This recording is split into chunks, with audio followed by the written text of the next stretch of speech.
À la recherche des rois perdus, cette vidéo raconte l'histoire extraordinaire de 7 rois perdus que j'ai retrouvés. C'est la découverte archéologique du siècle à la recherche des rois perdus. Cette histoire se passe il y a 5 millénaires. 7 grandes pyramides ont été construites à l'ouest du Nil, sur un plateau désertique qui s'étend du site de Meidoum au site de Gizeh. Il y a en Égypte des dizaines et des dizaines de pyramides, mais identiques aux 7 pyramides, il n'y en a que 7. Toutes les autres sont sur un concept complètement différent.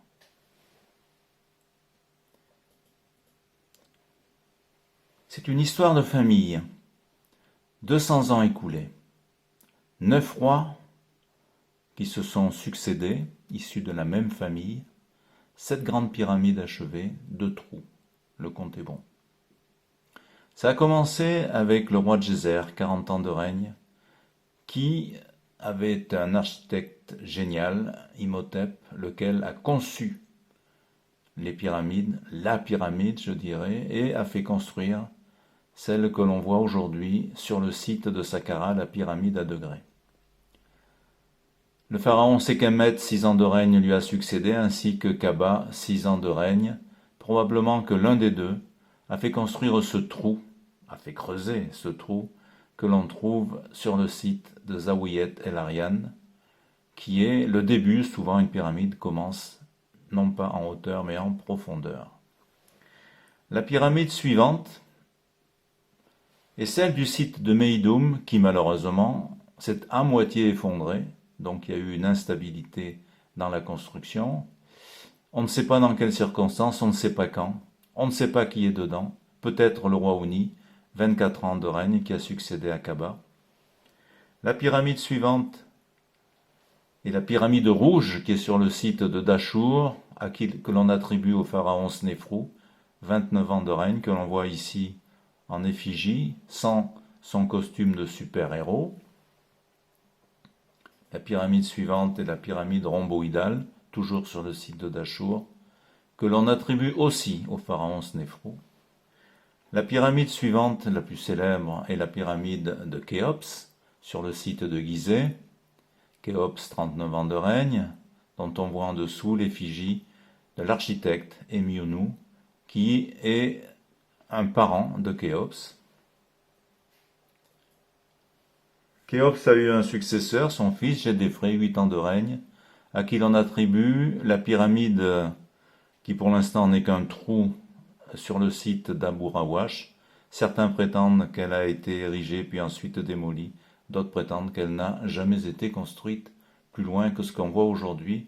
En tous les cas, ce qui est certain, c'est que cette pyramide, sous le temps des Romains, a servi de carrière de pierre, dont ce qu'on y trouve aujourd'hui n'a plus rien à voir avec ce qui a été fait à l'époque de Gédéfré.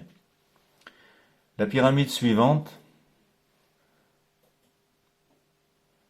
le pharaon Képhren, 25 ans de règne, et on voit ici la figure magnifique du vizir Ankh-Af, demi-frère de Khéops, donc fils de Snéfrou, qui lui a vu construire 3 pyramides, celle de Snéfrou, son père, celle de Khéops, son frère, et probablement une partie de la pyramide de Képhren. Et la dernière, celle de Mykérinos, 24 ans de règne, aussi sur le site de Gizeh, la troisième des 3 pyramides de Gizeh, qui est la plus petite des 7.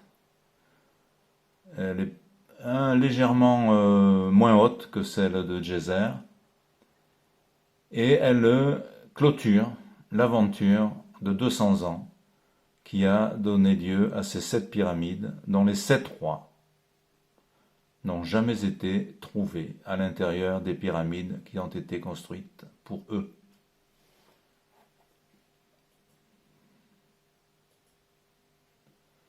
Ces pyramides sont des tombes anonymes et mystérieuses, puisque elles ont été construites pour des rois que l'on connaît, mais on ne les a jamais trouvées dedans. Et leur attribution à tel ou tel roi est contestée.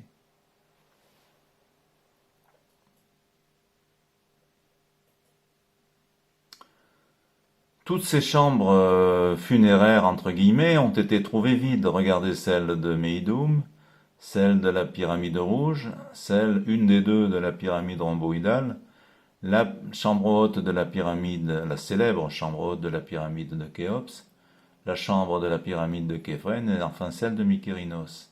Toutes ces chambres sont vides et nues, on n'a jamais rien trouvé dedans, que des graffitis et des gravats, et pas le moindre petit bout, dans aucune de ces 7 chambres, le moindre petit bout d'un mobilier funéraire ou d'un morceau de roi. Dans les 3 dernières, on a trouvé des sarcophages qui sont des sarcophages, à mon avis, factices, parce qu'ils n'ont aucune gravure rituelle. Pourtant, 200 ans plus tard, sous des petites pyramides complètement détruites, on trouve une chambre en dessous, sous terre, qui est accédée par une descenderie, pyramide de Ounas, et regardez la chambre, elle est couverte de gravures du sol au plafond. Comme la pyramide de Pépi, pareil, petite pyramide détruite, chambre en sous-sol et descenderie. Et même un mastaba, le mastaba d'un noble de l'époque, Arkhététep, dont on peut voir une reconstitution au musée du Louvre, a une magnifique gravure. Un millénaire plus tard, dans la vallée des rois, regardez, les chambres sont devenues des chefs-d'œuvre, magnifiques. Et ici, étonnant, puisqu'on voit une partie style New Age entre les hommes et les dieux, c'est absolument étonnant. Et puis même le plus petit roi, Toutankhamon, a un droit à un magnifique sarcophage et des peintures dans sa chambre funéraire. Et donc si je reviens à ces chambres vides et nues des 7 grandes pyramides, sans peinture, ni gravure rituelle, sans sarcophage digne d'un roi, elles n'ont aucun des attributs d'une chambre funéraire royale traditionnelle égyptienne.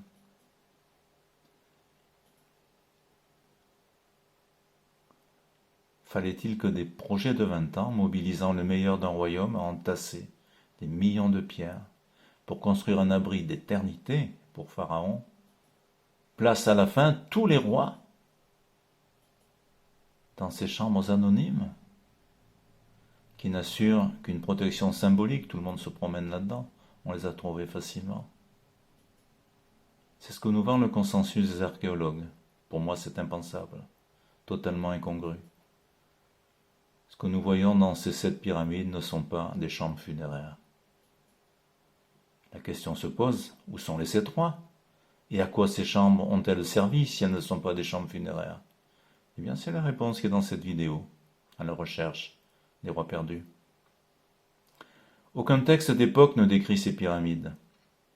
Il y en a bien un d'époque, le papyrus de Mérer, découvert sur les bords de la mer Rouge par l'archéologue français Pierre Tallet.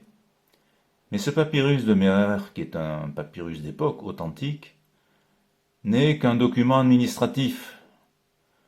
Entre autres, il y a le journal de bord d'un marinier transporteur de pierres. Il ne parle de la pyramide que d'un point de vue extérieur. Il cite Akhet Khufu, l'horizon de Khufu. Il cite Ankaf, le vizir Ankaf. Donc, il atteste bien qu'à cette époque, c'est bien construit une pyramide sur le plateau de Gizeh, que cette pyramide s'appelait Akhet Khufu. Donc c'est déjà une information importante. Mais il n'en dit pas plus.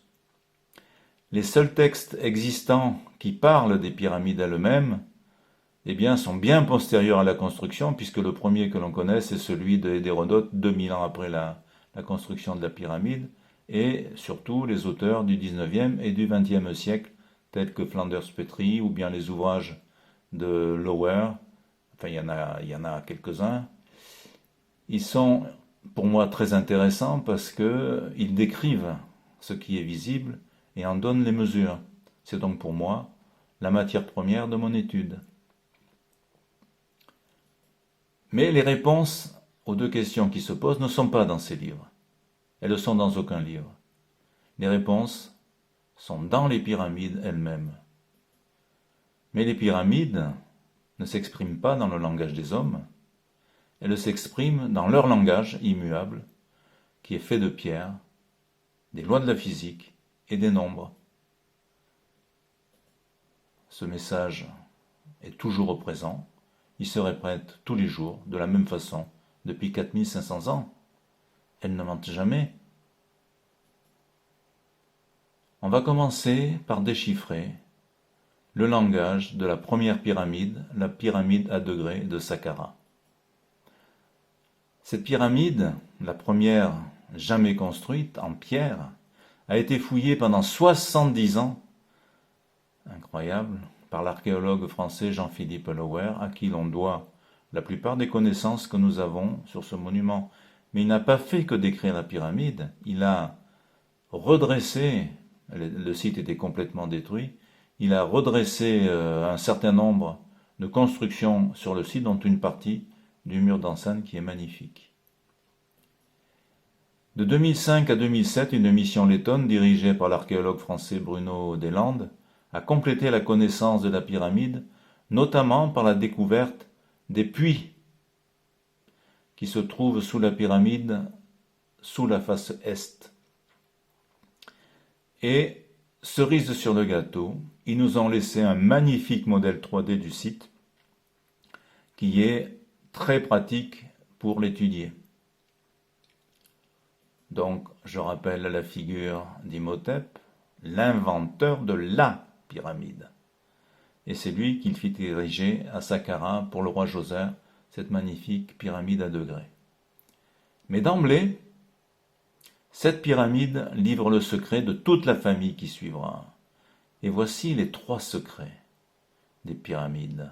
Le roi est en haut, au centre de la pyramide, le point le mieux entouré de pierres, pas en bas au fond d'un trou mal protégé.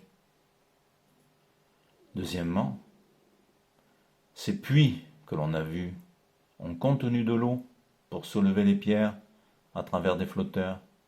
Ni Lower ni Deslandes n'ont imaginé ceci. Troisième concept,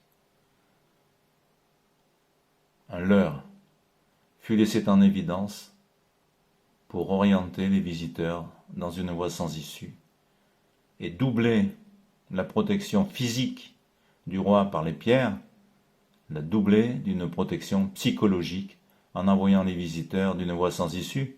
Ayant trouvé la chambre funéraire, pourquoi s'embêter à la chercher encore? Donc sous la base, 11 puits de 33 mètres de profondeur alignés sous la face est et un énorme puits central de même profondeur relié par un réseau de conduits. Voilà que la pyramide commence à parler. Le plan vertical des 11 puits coupe la face est de la pyramide au 2e degré, 20 mètres plus haut que la base. La signification de ces 12 puits est claire. Ils ont été creusés au départ du chantier, puisque c'est la première chose qui a été faite dans le chantier, creuser des puits, pour contenir des flotteurs élévateurs. 33 mètres de profondeur, le flotteur fait 33 mètres de hauteur. Une pyramide se construit depuis la base jusqu'au sommet par superposition d'assises horizontales. Ces flotteurs donc pouvaient élever les pierres depuis le début, donc depuis la base, jusqu'à celui-là, pour cet étage, 20 mètres de hauteur. Donc ces flotteurs pouvaient construire, ceux que l'on voit, les 11 flotteurs, et le 12e pouvait construire la pyramide jusqu'à la hauteur de 20 mètres. Aujourd'hui, au début d'un chantier de construction, on voit les grues, évidemment, et à l'époque, il y a 4500 ans, on voyait les puits. Là, j'en représentais qu'un. Et ces puits contenaient de l'eau et un flotteur, dont on voit ici la tige. Alors, je vais décrire le flotteur, plus précisément. Le flotteur, en fait, est issu de l'architecture navale. C'est un navire spécial qui fait un trajet vertical au lieu de faire un trajet horizontal. Son pont est un plateau soulevé par une tige qui fait ici 20 mètres de long, posé sur une coque étanche, laquelle est stabilisée par une quille, un lest pour ne pas chavirer. Donc c'est l'architecture d'un navire avec coque, quille, pont. Voici la maquette du puits central de la pyramide de Saqqara à échelle 1/100. Le géant représente un ensemble de 200 opérateurs qui font fonctionner le flotteur. La pierre pèserait 20 tonnes dans la réalité. On voit sur la partie droite de la photo l'assise telle qu'elle pouvait être à un moment donné, ou du moins une partie de l'assise. Sur la partie gauche, on voit la tige du flotteur, sur la tige le plateau, sur le plateau les opérateurs. Et en bas, on voit le débouché du puits à la hauteur de la base. Fonctionnement.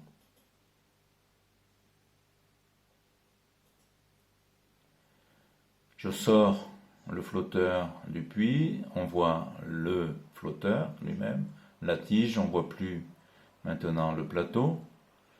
On voit toujours les opérateurs qui attendent sur l'assise. Maintenant, en bas du flotteur, eh bien, on voit le lest, toujours le flotteur. Donc je vais poser maintenant le flotteur, on va regarder dessous. Eh bien, dessous, c'est le puits qui est représenté ici et qui est plein d'eau. Fonctionnement. La pierre est mise sur l'assise.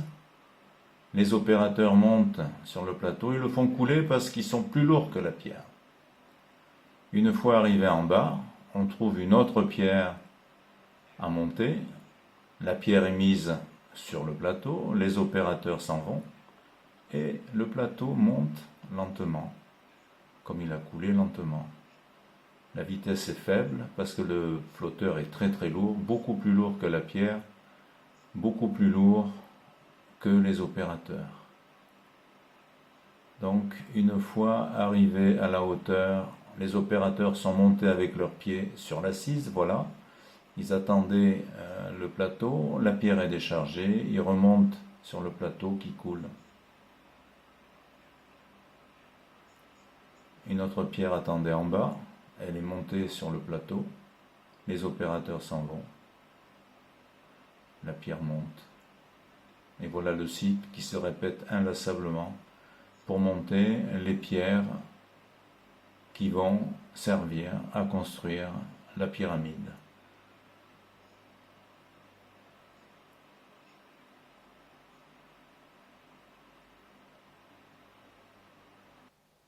On va regarder maintenant un peu plus en détail comment fonctionne cet élévateur.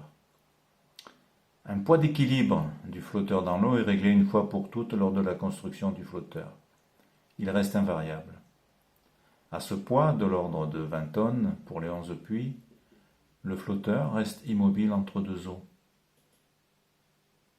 Une partie de ce poids total est la charge utile, de l'ordre d'une tonne. Elle est faite de lingots de cuivre que l'on peut retirer du flotteur en fonction du besoin pour laisser la place aux pierres. Chaque matin, sur le chantier, en fonction de la prévision, le poids du jour, par exemple une tonne, est réglé en enlevant une tonne plus 100 kg de lingots. Pierre de 1 tonne chargée, le flotteur est plus léger de 100 kg que son poids d'équilibre.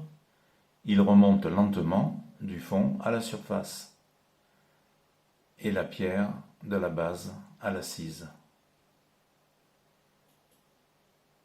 La pierre est déchargée sur l'assise, elle est remplacée sur le flotteur par les opérateurs, par exemple lesté à 100 kg.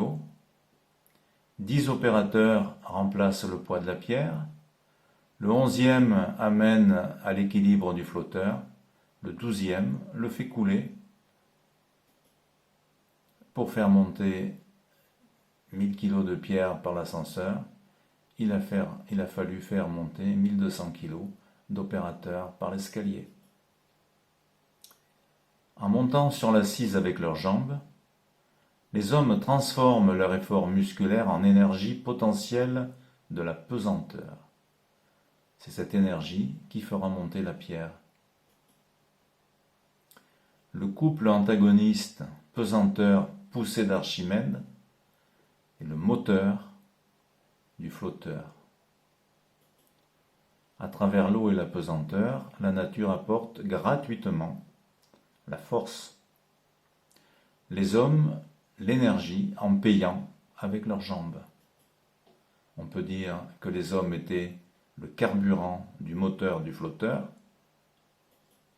mais la centrale d'énergie du chantier fut la cuisine de la ville des travailleurs qui préparait les repas qui étaient le carburant des hommes. Ces 11 puits de 33 mètres de profondeur et 3,5 mètres carrés de section contenait les flotteurs dont chacun pouvait élever jusqu'à 20 mètres en un temps de cycle de l'ordre de 2 minutes, une charge de l'ordre de 1 tonne. Le débit de ces 12 puits était largement suffisant pour construire la pyramide jusqu'à 60 mètres de hauteur, en ajoutant cependant 2 étages de puits supplémentaires, le deuxième portant de 20 à 40 mètres, le dernier de 40 à 60 mètres. Évidemment, ces puits n'ont pas été découverts à ce jour car ils sont à l'intérieur de la maçonnerie de la pyramide et personne ne les a cherchés.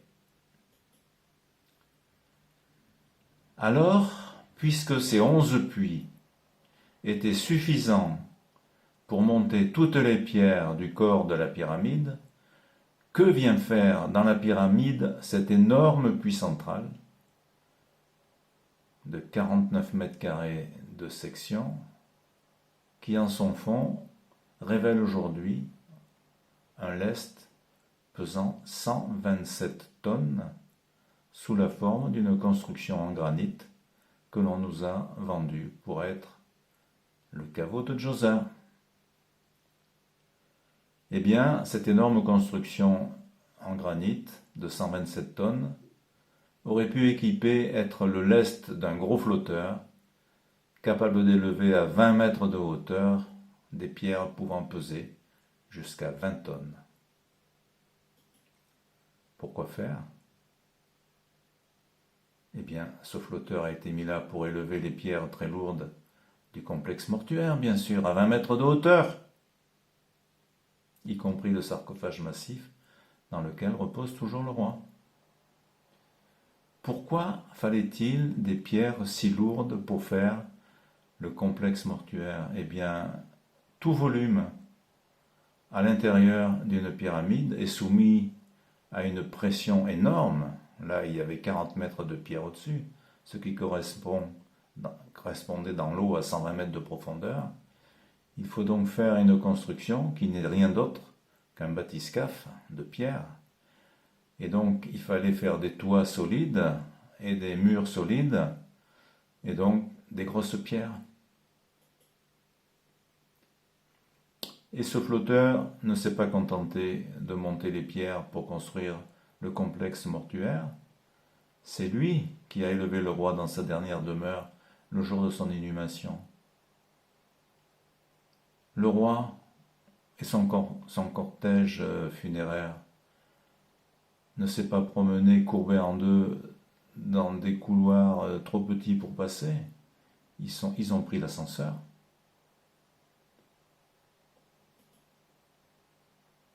Ceci fait, une fois le roi inhumé, le complexe mortuaire a été bouché hermétiquement. Je pense que c'est une construction étanche, comme celle qu'on voit dans la chambre haute de la pyramide de Khéops. Pourquoi? Eh bien, parce que l'éternité ne rime pas avec humidité. Donc ce complexe mortuaire a été scellé probablement par un dernier monolithe. Et ensuite, toute la cage qui traversait l'assise depuis la base jusqu'à 20 mètres de hauteur a été bouchée. Et ça s'est terminé par la voûte que l'on voit au-dessus du puits. Voûte qui a failli s'effondrer en 1992 sous l'effet d'un tremblement de terre et qui depuis a été renforcée par des éléments métalliques. Mais si, connaissant ce principe, les hommes qui font l'entretien de la pyramide, au lieu de reboucher, de renforcer la voûte, auraient mieux fait de laisser les pierres s'effondrer, parce qu'à ce moment-là, ça aurait donné accès au véritable complexe mortuaire qui est aujourd'hui au cœur de la pyramide, bien protégé par 20 mètres de pierre en hauteur et 40 mètres de pierre dans les autres dimensions, c'est-à-dire est-ouest, nord-sud et haut-bas. Et alors, au fond du puits, posé sur un muret, ce lest en granit est vidé à l'intérieur. Il y a une petite chambre minuscule, obturée par un bouchon sur le plafond et une ouverture d'à peu près 1 mètre de diamètre. Eh bien, a été laissé intentionnellement par les constructeurs pour laisser croire qu'il s'agit là du caveau mortuaire du roi. c'est le leur. Et poum, qu'est-il arrivé? Quand l'archéologue Jean-Philippe Lauer, qui a fait la découverte de ce puits, le vit, il s'est écrié, c'est le caveau de Geyser. Ça n'a pas manqué. En résumé, la première pyramide a créé les 3 concepts que vont reprendre les 6 autres. L'ascenseur hydraulique, la sphère de protection, mettre le roi au centre de cette sphère, qui est le lieu le mieux entouré de pierres et le mieux protégé de la pyramide, et rajouter le leurre pour éloigner les prédateurs. Dans les 7 pyramides, il y a le puits central qui conduit au Saint des Saints. Il a toujours été bouché et dissimulé ou travesti en chambre funéraire. Ce concept a montré depuis son efficacité en 4500 ans. Par exemple, quelqu'un au XIIe siècle a attaqué par le flanc la pyramide la plus petite, celle de Mykérinos. Mais il s'est découragé avant d'arriver à ses fins, de peur de recevoir la pyramide sur la tête. Plus tard, en 1837, le colonel Howard Wise a creusé à la poudre à canon, s'il vous plaît, un tunnel partant à l'horizontale à 25 mètres de hauteur, qui était la hauteur de l'entaille faite par le sultan au XIIe siècle. Donc il est parti de cette entaille et il a creusé pour aller chercher quoi? Pour aller chercher la chambre funéraire. Et qu'est-ce qu'il a fait? Il a fait une partie du chemin à l'horizontale et puis ensuite il a obliqué. Pourquoi? Parce que un caveau c'est en bas. Et il n'a pas manqué de trouver la chambre entre guillemets funéraire de Mykérinos qui est évidemment en sous-sol. Eh bien, s'il avait continué un peu plus longtemps à l'horizontale, il serait tombé sur le véritable complexe mortuaire et l'histoire des pyramides en aurait été changée pour toujours. La pyramide de Khéops a subi aussi les assauts par le haut, mais l'agresseur s'est découragé à la 201e assise. Pourquoi? Eh bien, à la 201e assise, à 136 mètres de hauteur, on trouve encore des pierres qui pèsent 4 tonnes. Et je pense que les démolisseurs du sultan Al-Mamoun n'ont pas eu le courage de continuer la démolition de la pyramide parce que une grande pyramide, pour détruire une grande pyramide, c'est autant de travail que pour la monter. Il faut donc une organisation industrielle comme celle qui a construit ces pyramides. Alors, pour augmenter la protection par la suite, ça a été la course au gigantisme. Regardez, pyramide de Djoser, 270 000 mètres cubes, Meidoum, 620 000, rhomboïdale, 1 250 000, pyramide rouge, 1 600 000, Khéops, 2 600 000, Képhren un peu moins, et pouf, Mykérinos revient en dessous de 300 000 mètres cubes. Il s'est passé quelque chose à partir de la pyramide de Khéops. Il y a eu un événement qui a finalement arrêté la construction des grandes pyramides suivant ce modèle conceptuel. Et regardez le rayon de la sphère, 25 mètres dans celle de Djoser, 25 mètres dans celle de Mykérinos. Et pour aller à 55 mètres, donc pratiquement doubler, un peu plus que doubler le rayon de la sphère de protection, il a fallu multiplier par 8 le volume de la pyramide. Presque 10 d'ailleurs. Ayant devant eux l'objectif de faire des pyramides de plus en plus volumineuses, mais dans un délai compatible avec l'espérance de vie du roi, il n'était pas question de faire une pyramide 10 fois plus grosse que la première en 10 fois plus de temps. La seule solution économiquement viable était de conserver à peu près le même nombre de pierres, mais d'augmenter leur dimension et hélas du coup leur poids. Ce qui change la conception de l'ascenseur et des moyens de transport.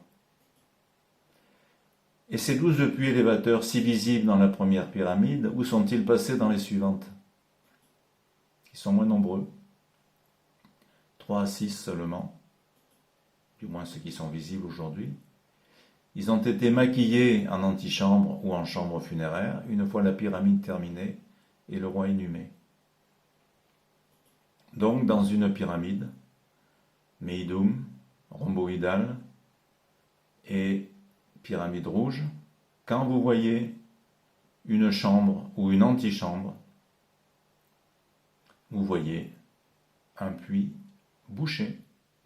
En fait, chaque fois que vous voyez un plafond sous la forme d'une voûte en encorbellement, vous pouvez être sûr que la pièce que vous voyez aujourd'hui était hier un puits. On en voit 3 dans la pyramide de Meidum, autant dans la pyramide rouge qui est bâtie suivant le même modèle que la pyramide de Meidum. La pyramide rhomboïdale est plus complexe, on voit 2 niveaux de chambres, chambre basse, chambre haute, et dans chaque niveau, on voit 3 puits, le puits central et 2 puits auxiliaires. Et la pyramide a aussi 2 descenderies, une sur la face nord et une qui est à peu près à 18 mètres de hauteur, et une sur la face ouest qui est à 33 mètres de hauteur, alors que la première est à 11 ou 12 mètres de hauteur. Donc, en plus petit nombre, plus chargé puisque les pierres sont plus grosses, le flotteur doit être plus performant. Alors, le moyen, c'était d'abandonner le laisse-contrepoids. Autrement dit, le poids qui est en bas, eh bien on l'enlève pour pouvoir le mettre au-dessus. Mais alors, le flotteur n'est plus stable, et pour le maintenir vertical, eh bien, il est tout simplement guidé par les parois du puits et de la cage, qui sont maintenant maçonnées avec soin, de façon à ce que ce guidage se fasse sans frottement, ou sans trop de frottement.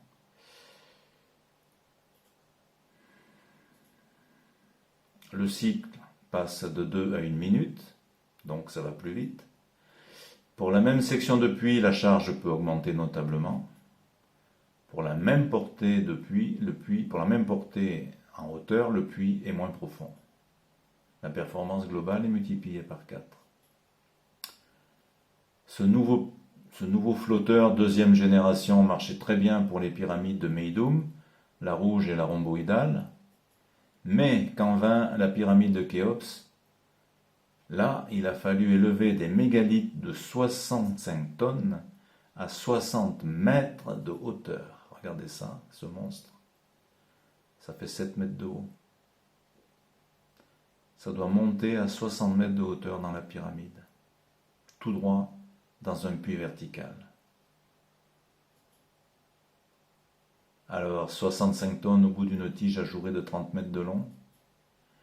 Mais 30 mètres, ça ne fait pas 60 mètres. Il fallait donc transférer sur un deuxième étage, à l'intérieur de la pyramide, où les volumes sont tout petits, un monstre de 65 tonnes, de 7 mètres de haut. Eh bien, les flotteurs submersibles, cette solution jette l'éponge. Et il a fallu passer au flotteur oscillant. Alors personne n'a jamais vu un flotteur oscillant de sa vie, en voilà un, dans ma piscine. C'est tout simplement un volume étanche, avec un lest au fond, dans la partie basse. Et bien ça oscille naturellement dans l'eau. Il y a très peu de frottement. Si vous le laissez, si vous le mettez soit en hauteur, soit en plongée, dès que vous le lâchez, il se met à osciller.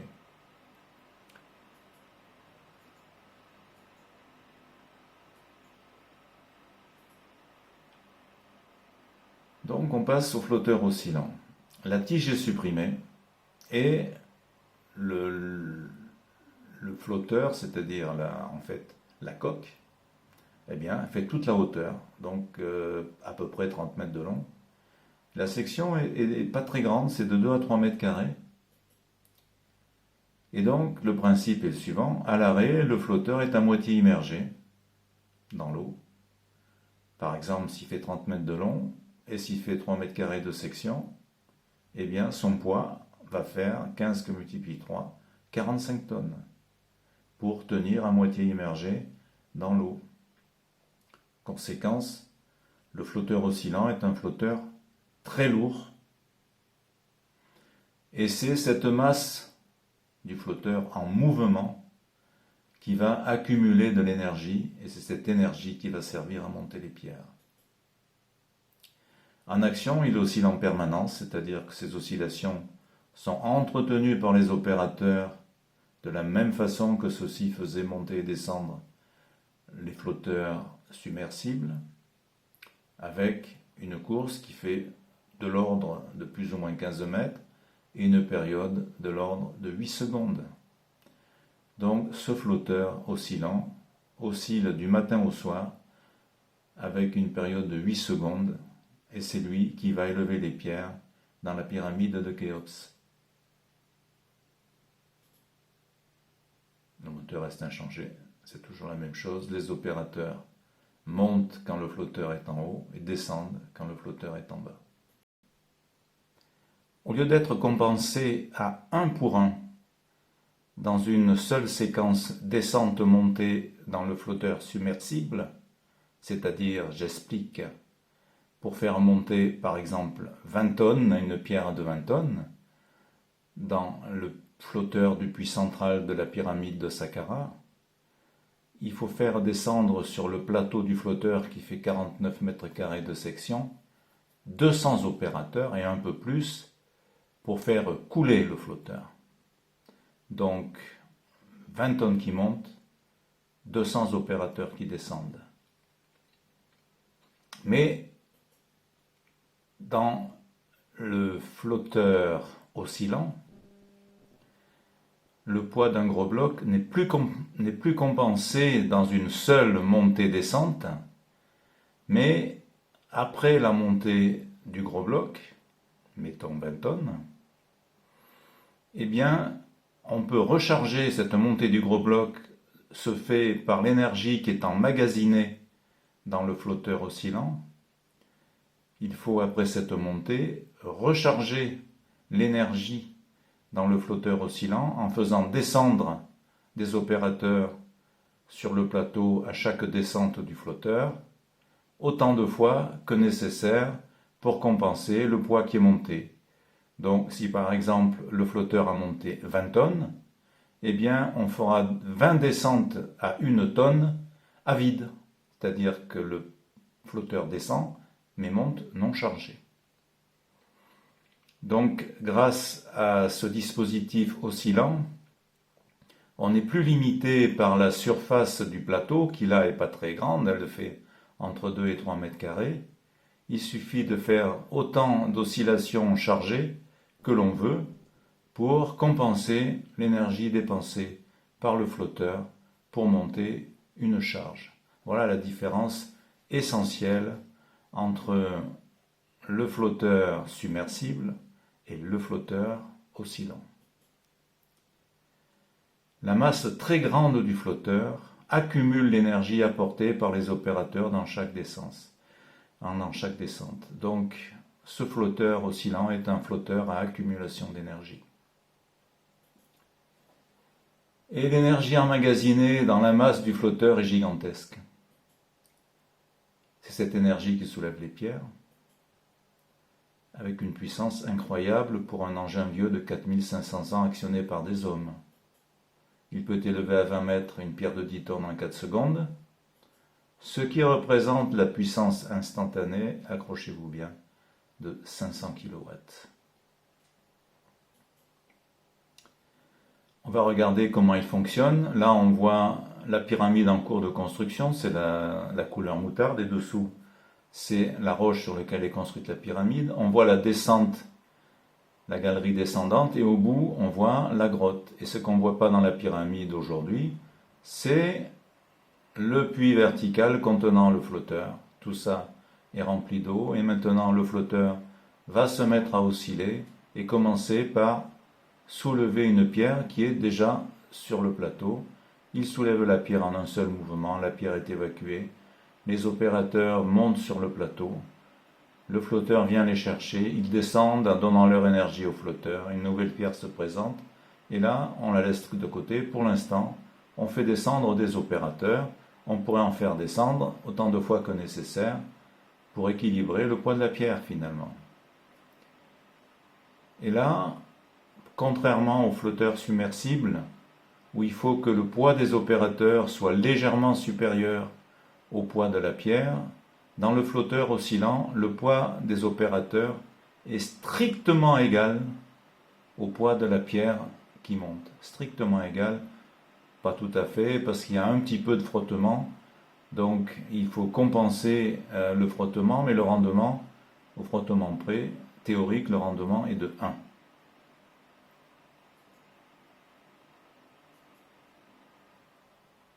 Alors, dans la pyramide de Khéops, les chambres ne sont plus des puits bouchés à la fin lorsque le roi est inhumé, mais ce sont des réservoirs d'eau qui alimentent les puits des flotteurs.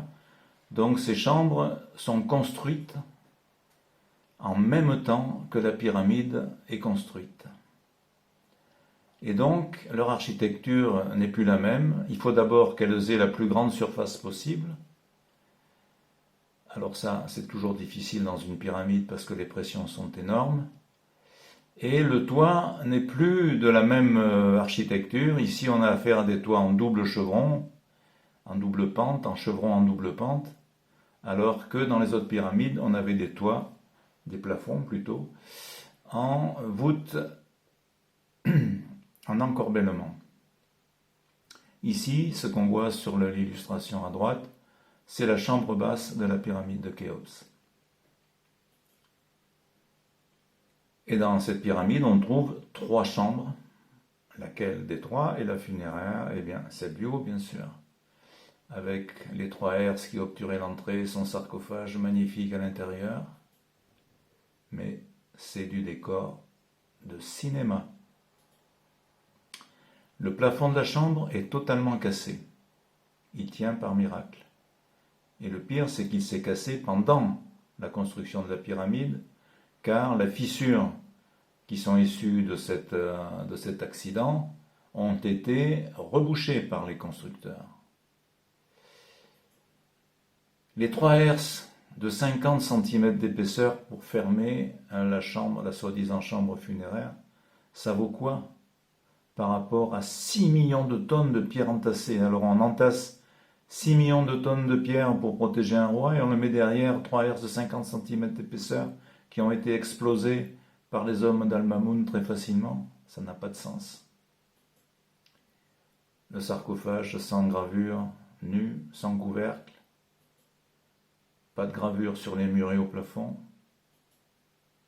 Alors, pensez-vous que le pharaon ait pu nourrir 2 à 4 000 personnes pendant 20 ans pour en arriver à ça?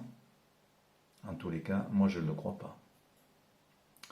Alors on va regarder un peu plus maintenant ce qu'il y a dans cette pyramide de Khéops. Voilà ce que l'on a observé.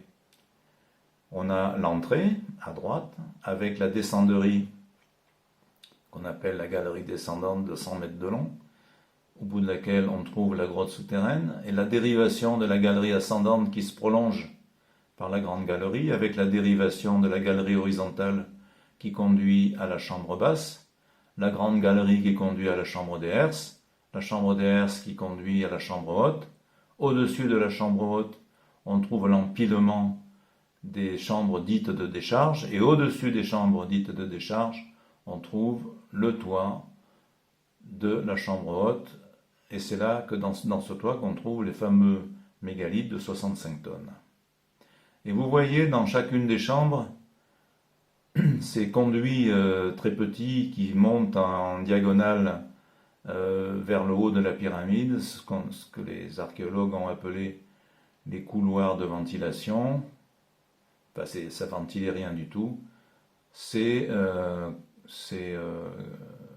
conduits servaient tout simplement à maintenir l'eau dans les chambres, maintenir le niveau d'eau dans les chambres à partir de l'assise. Donc il y avait un trou dans l'assise, c'était le débouché de ces conduits, et par là on pouvait verser de l'eau pour gérer, parce qu'il faut que le niveau d'eau soit toujours soit constant, au lieu de l'évaporation. Il y a quelques pertes aussi. Alors maintenant, je vais vous montrer ce qu'il y a. D'abord, voilà, le complexe mortuaire qui est positionné à peu près au centre de la pyramide, à 55 mètres de hauteur, qui est le rayon de la sphère de protection. C'est là que le projet Scan Pyramide a trouvé le Big Void. Et maintenant, voilà les puits qui arrivent. Le premier, le puits, l'élévateur de la grotte souterraine, qui a une fonction spéciale, mais je ne vais pas en parler ici, avec la partie basse qui est le puits plein d'eau, la partie haute qui est la cage, et la partie à droite qui est la chambre de chargement des pierres. Le deuxième étage, qui est l'étage de la chambre basse, eh bien, est tout à fait proche du premier étage, et il se situe dans une maçonnerie que l'on a trouvée. Cette maçonnerie, elle existe, on l'a trouvée grâce à la niche qui est dans la chambre basse. Cette niche donne sur une maçonnerie qui est à l'est et qui aurait pu contenir ces deux cages. Et le troisième étage dont un vestige reste visible aujourd'hui, qui a été déguisé en chambre des herses, mais en fait c'est un morceau du puits du troisième étage. Et c'est très intéressant parce qu'il nous donne exactement les dimensions du puits et sa technologie de construction. Et pour finir, évidemment, il y a à droite la galerie d'accès à l'intérieur, donc au pas de chargement du premier étage, la galerie d'accès qui donne évidemment à l'extérieur de la pyramide, par lequel entraient les pierres pendant toute la construction. Et ensuite, lorsque la construction est terminée, qu'il a fallu inhumer le roi, c'est par là qu'il est passé. Et cette galerie débouche sur la face est, à peu près à hauteur du temple haut, et on trouve une trace de cette galerie aujourd'hui sur la face est, au niveau du sol de la pyramide, et d'une façon assez extraordinaire, grâce à Google Street. Et là, ce qui est entouré, vous allez voir, c'est quelque chose d'assez intéressant. On va faire un petit zoom là-dessus. Vous voyez comment se présente cette entrée de la galerie d'accès des pierres dans la pyramide. On va regarder un petit peu ça. Regardez, ça c'est l'empilage normal des pierres de construction. Voilà. Elles sont placées en quinconce, ce sont des blocs qui sont posés les uns sur les autres. Mais au milieu c'est différent. Au milieu, on trouve des pierres bizarres qui sont du remplissage. Regardez, c'est plus en quinconce. Et puis, qu'est-ce que viennent faire au milieu ces petites pierres, là en dessous, là au-dessus, une est en travers. Donc ça, c'est anormal. Ça, c'est un rebouchage. Ici, ce que j'ai représenté fait, la partie haute fait 2,70 m de haut. Et en largeur, on a à peu près 2 mètres de largeur. Et peut-être qu'au-dessus, il y a encore quelque chose, il faudrait aller voir de plus près. Mais déjà, depuis Google Street, c'est clair qu'ici, nous avons affaire à un rebouchage. C'est pas normal d'avoir une structure pareille, ce n'est pas une structure sur laquelle on bâtit une pyramide. Alors une chose importante à regarder maintenant, j'en arrête avec l'eau dans la pyramide, j'en ai assez dit là-dessus. Je vais vous parler très rapidement de la mobilité des pierres. Le flotteur oscillant pose un problème critique, il ne s'arrête jamais, toutes les 8 secondes il repasse en partie basse. Il fallait donc que les pierres soient chargées à la volée. Sur le plateau du flotteur, le temps disponible est de l'ordre de 1,5 secondes. Donc pour que ce soit possible, il fallait que les pierres puissent bouger rapidement. Tous les jours, sur le chantier, les pierres parcouraient 300 km, le tour de la Terre 3 fois par an. Ça ne se faisait pas sur des traîneaux en bois glissant sur de la boue tirée par des multitudes, parce que l'effectif du chantier était limité à 2000 ouvriers. Et ça, c'est une donnée archéologique qui a été établie par Marc Lehner, qui est le directeur de la fouille de la ville des travailleurs sur le site de Eit El Gourab, au pied du plateau. Une solution, eh bien, c'est le rouleau. On faisait déplacer les pierres sur des rouleaux. Et là, on trouve des drôles de pierres qui sont présentes, je dis bien, par milliers dans les musées d'égyptologie. Rien qu'au musée Petrie à Londres, il y en a 6000 de pierres comme ça, de toutes les dimensions, de toutes les époques. Elles ont été classées sous la rubrique poids par les archéologues. C'est vraiment, je pense, tout à fait incongru. Aller usiner des surfaces aussi compliquées à faire qu'un segment de sphère et puis un tronc de cône pour faire un poids dans une pierre très dure, ça n'a pas de sens. En fait, ces pierres sont des pierres de basculement-roulement. Quand on les distribue autour d'un cylindre, donc là, j'ai fait une maquette à l'échelle 1, la partie qui est peinte en gris représente la pierre que vous avez vue dans le dernier slide. Elles trouvent, ces pierres, leur véritable vocation, parce qu'elles permettent d'obtenir facilement un rouleau extrêmement efficace et résistant. Le voilà, ce rouleau, sur une pente à 2%. Il roule très bien. Là, ce rouleau est avec 5 plots. Mais si j'en mets un avec 9 plots, celui-là n'est plus à l'échelle 1, vous voyez qu'il roule parfaitement, toujours sur une pente à 2%. Et j'ai même fait un rouleau qui cette fois-ci n'a plus des plots sphériques mais cylindriques, avec seulement 3 plots, et vous voyez comme il roule bien. Donc on peut faire avec ces pierres des roulements parfaitement fonctionnels et très faciles à faire, très faciles à reproduire et très solides.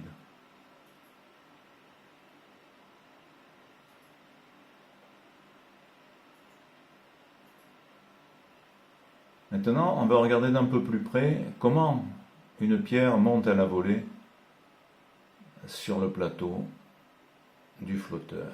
Alors on voit une illustration à droite qui fonctionne. Donc le flotteur oscille, la pierre se présente, elle se présente sur une plateforme de chargement. Je la reprends sur la plateforme de chargement. Dès que le flotteur descend, il entraîne la plateforme qui bascule et la pierre monte, donc elle est poussée par la pesanteur, la pierre avance et elle monte sur le plateau en l'espace d'une seconde, une seconde et demie.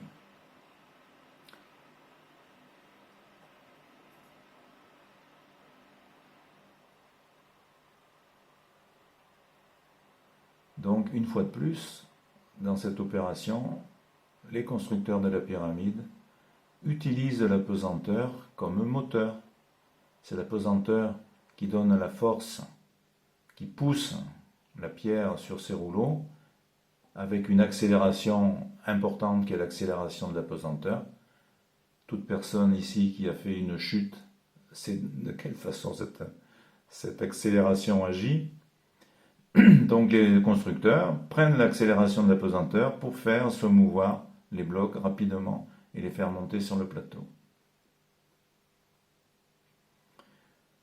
Et là, avec une pente de 20%, eh bien, ça suffit pour faire monter le bloc à la vitesse voulue. Et une petite démonstration, pouf, et voilà. Le petit proto que j'ai fait vient de faire 0,9 m en 1,5 secondes. Mission accomplie.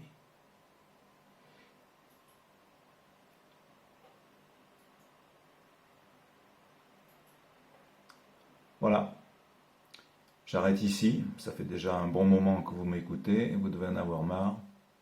La suite de cet exposé et tous les détails, vous les trouverez sur le site Khéops, cœur de pierre, tout en minuscule, tout attaché.com, sans accent. Et je termine là-dessus, la clé des 7 rois perdus. Et simplement derrière 5 mètres de pierre dans la pyramide de Mykérinos. Si au lieu de descendre Howard Wise avait continué tout droit à 25 mètres de hauteur, il serait rentré, il devrait rencontrer les murs du complexe mortuaire de Mykérinos, c'est du moins ce que je prétends. Et c'est pas bien cher ni bien difficile d'aller vérifier ce qu'il y a derrière ces 5 mètres de pierre qui manquent pour arriver au centre de la pyramide.